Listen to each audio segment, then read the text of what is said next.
there have been a series of town halls, an amazing series of town halls that have been taking place across the country.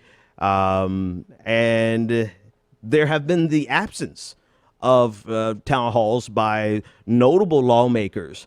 And I want to play a couple of clips for you from a particular town hall with Senator Tom Cotton. That name should sound familiar to many of you, but this town hall was brilliant. And I want you to listen to the woman who's speaking and how she calls Tom Cotton on the carpet about Obamacare, or the Affordable Care Act. I want you to take a listen in.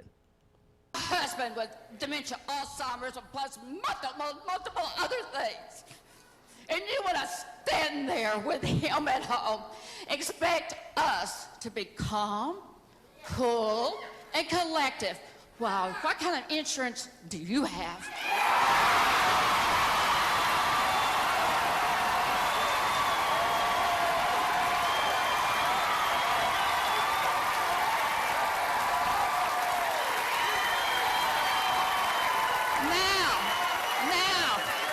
Now, Mr. Senator Cotton, listen to this. We just did a photo shoot here in Springdale. We're going Medicare my way. Not your way, my way. I've got a husband dying, and we can't afford. Let me tell you something. If you can get us better coverage than this, go for it. Let me tell you what we have, plus a lot of benefits that we need.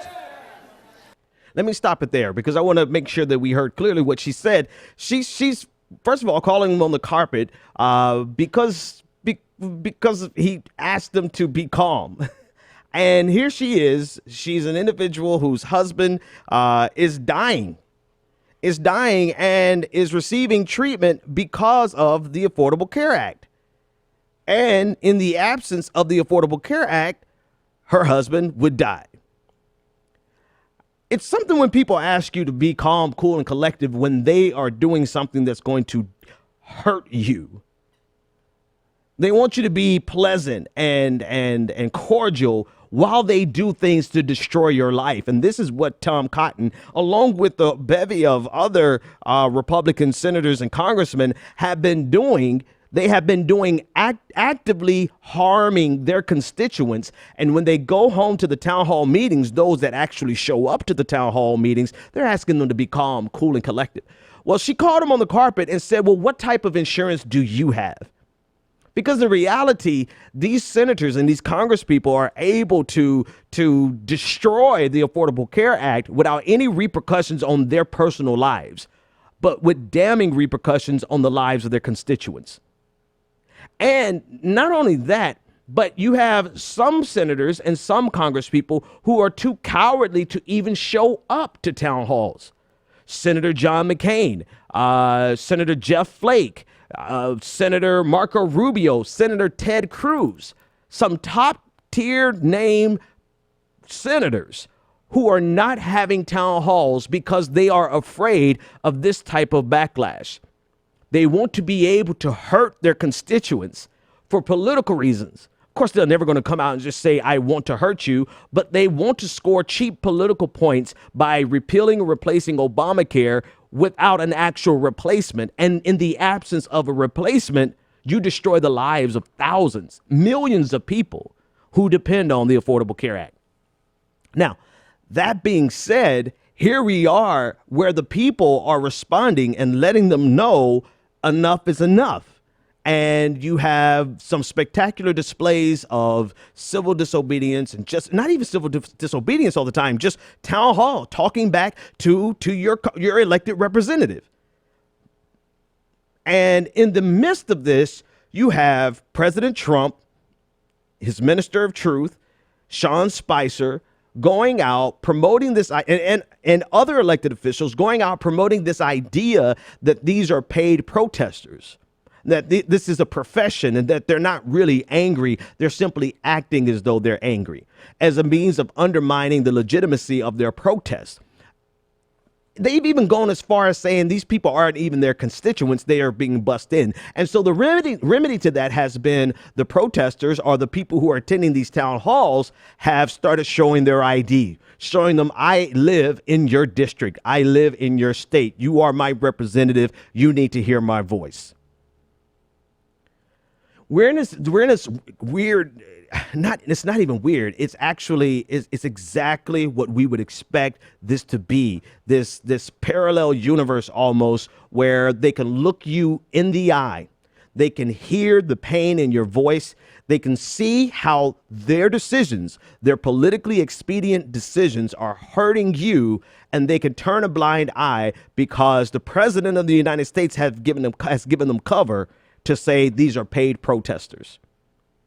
Well, if they're paid protesters, why are all these? It's not just, I mentioned Jeff Flake, John McCain, Marco Rubio, Ted Cruz, but you have about 15 other senators who will not hold town halls because they don't want to face the music. They do not have to face the repercussions of their actions trying to repeal without a replacement, the Affordable Care Act. And this is happening all over the country. They're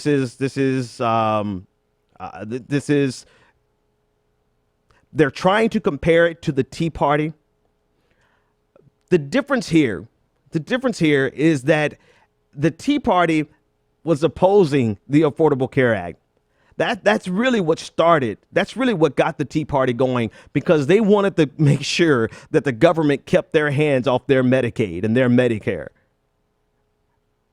And in response to Obama trying to pass the Affordable Care Act, love it, hate it, indifferent, he passed it, and it's to the benefit of people who could not get any coverage, people with pre-existing conditions. Lifetime caps have been lifted. And now we're on the flip side where they're trying to get rid of the Affordable Care Act, and you have people responding. The popularity, responding in kind. The popularity of the Affordable Care Act has skyrocketed since the reality has set in that some of the same people who opposed it from the beginning, and some of the same people who voted for Donald Trump because he promised to repeal and replace it, that it finally dawned on them. It finally dawned on them that they're shooting themselves in the foot, and that they are actually taking insurance coverage from themselves. So now it has become politically radioactive for them to attempt to repeal the Affordable Care Act. That doesn't mean they're not willing to still try, because they need to, for whatever reason. It's nothing more than politics. Nothing more than trying to undermine President Obama's signature achievement, because it's not as though this decision is going to be more beneficial to health companies, insurance companies, because the Affordable Care Act is actually a give me.